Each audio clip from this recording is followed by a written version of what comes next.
अस्सलामुअलैकुम। आज की इस वीडियो में हम बात करने लगे हैं MPhil nano technology. MPhil nano technology आजकल पाकिस्तान में काफ़ी इन है और बहुत सारी यूनिवर्सिटीज़ ने ये डिपार्टमेंट इनके ओपन किए हैं जिसमें नैनो टेक्नोलॉजी में आप लोगों को एमफिल करवाया जाता है। जिसमें पंजाब यूनिवर्सिटी में भी अब ये जो उनका डिपार्टमेंट है centre of excellence in solid state physics, वहाँ भी उन्होंने नैनो टेक्नोलॉजी का जो डिपार्टमेंट है वो ओपन कर दिया गया है।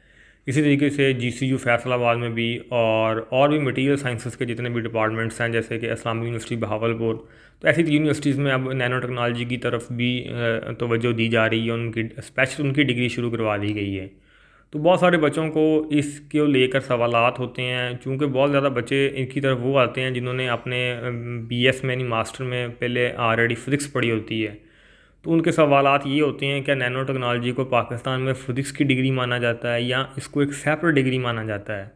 जैसे एमफिल अगर आप सॉलिड स्टेट फिज़िक्स करते हैं या अप्लाइड फ़िज़िक्स करते हैं ये तो, या एटॉमिक फ़िज़िक्स में करते हैं, तो उसको एक फ़िज़िक्स की डिग्री माना जाता है क्योंकि उनके साथ फ़िज़िक्स का नाम लग जाता है। लेकिन इस डिग्री के साथ फ़िज़िक्स का चूँकि नाम नहीं लगता, तो वैसे तो है नैनो टेक्नोलॉजी, तो क्या इसको माना जाएगा फ़िज़िक्स की डिग्री, ये एक सवाल होता है। इसी की तरह से पाकिस्तान में इस डिग्री का जो स्कोप है वो क्या है, नहीं वक़्त इस डिग्री की क्या है, जॉब्स वगैरह क्या हैं, तो ये वो सारी चीज़ें हैं जो आप लोगों को इस वीडियो में मैं थोड़ी एक्सप्लेन करने की कोशिश करूँगा। तो अगर आप लोगों के इन सवालात के अलावा कोई और सवालात हों जो इस वीडियो में एड्रेस ना हो सकें, तो उसके लिए आप मुझे इंस्टाग्राम के ऊपर डीएम कर सकते हैं। मेरा जो इंस्टाग्राम का अकाउंट है वो इसी यूट्यूब के नाम के साथ मौजूद है वहाँ पर। तो आइए अगर अपनी वीडियो की तरफ चलते हैं। सबसे पहले अगर हम देखें नैनो टेक्नोलॉजी का जो डिपार्टमेंट है, ये अब उन्हीं डिपार्टमेंट में शुरू किया गया जिसे हम पे ऑलरेडी मटेरियल साइंसेस की तरफ चीज़ें देखी जाती हैं। और चूँकि प्योर फिज़िक्स हो चाहे कोई भी फ़िज़िक्स की ब्रांच हो, उसमें आजकल नैनो टेक्नोलॉजी बल्कि रिसेंटली 5 ईयर 6 ईयर से तो काफ़ी इन है। बहुत सारे जो टीचर्स हैं वो नैनो टेक्नोलॉजी में आप लोगों को रिसर्च करवाते हैं। मतलब ये कि नैनो टेक्नोलॉजी मार्केट में पूरी तरीके से काफ़ी सालों से इन है।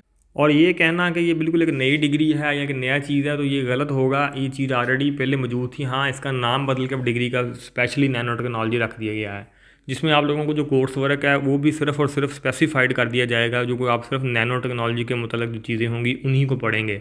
यानी में उसमें ज़्यादातर जो कोर्स होगा वो आप लोगों का सॉलिड स्टेट फिज़िक्स के साथ कोर्स मिलता जुलता होगा। अगर तो आपने अपने बीएस प्रोग्राम में सॉलिड स्टेट फिज़िक्स पढ़ रखी है तो आप लोगों को, और क्वांटम फिज़िक्स पढ़ रखी है, तो ये दो चीज़ें अगर आप लोगों ने पढ़, क्वांटम तो सब बच्चों ने पढ़ रखी होती है, अलबत्ता सॉलिड स्टेट फिज़िक्स की जो होती है वो सामने यूनिवर्सिटीज़ में चॉइस होती है। तो सामने यूनिवर्सिटी लेज़र को कोई प्रेफरेंस दे देता है और सामने यूनिवर्सिटी में इलेक्ट्रॉनिक्स की ऑप्शन होती है और सामने को मेडिकल फिज़िक्स की थोड़ी ऑप्शन होती है और सामने सॉलिड स्टेट फिज़िक्स की। तो बहुत सारी यूनिवर्सिटीज़ में वहाँ पे ये ऑप्शंस नहीं होती, वो सारे सब्जेक्ट्स पढ़ाए जाते हैं ये वाले। तो अगर तो आप लोगों ने पढ़ी है तो आप लोगों को फिर नैनो टेक्नोलॉजी के बारे में थोड़ा बहुत ज़रूर पता होगा। तो नैनो टेक्नोलॉजी मतलब मार्केट में इन है और इसमें पहले ही काफ़ी ज़्यादा रिसर्चेज हो रही हैं। लेकिन जहाँ पे बच्चों का ये सवाल होता है कि क्या इसे फ़िज़िक्स की डिग्री माना जाएगा, तो मैं आपको बताता चलूँ कि पाकिस्तान में अभी तक इसको फ़िज़िक्स की डिग्री कंसिडर नहीं किया जा रहा। कल को हो जाए पता नहीं, आज तो बिल्कुल भी इसको फ़िज़िक्स की डिग्री नहीं माना जा रहा।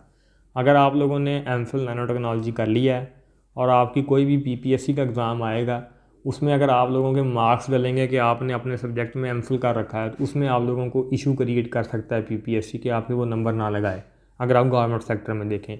इसी तरीके से अगर प्राइवेट सेक्टर में देखें आप लोग, अगर आप टीचिंग करना चाह रहे हैं दैन प्राइवेट सेक्टर में इसका कोई इशू नहीं है, आपका एमफिल भी माना जाएगा और वो एक जो एमफिल का शशका है वो तो वहीं रहेगा ही।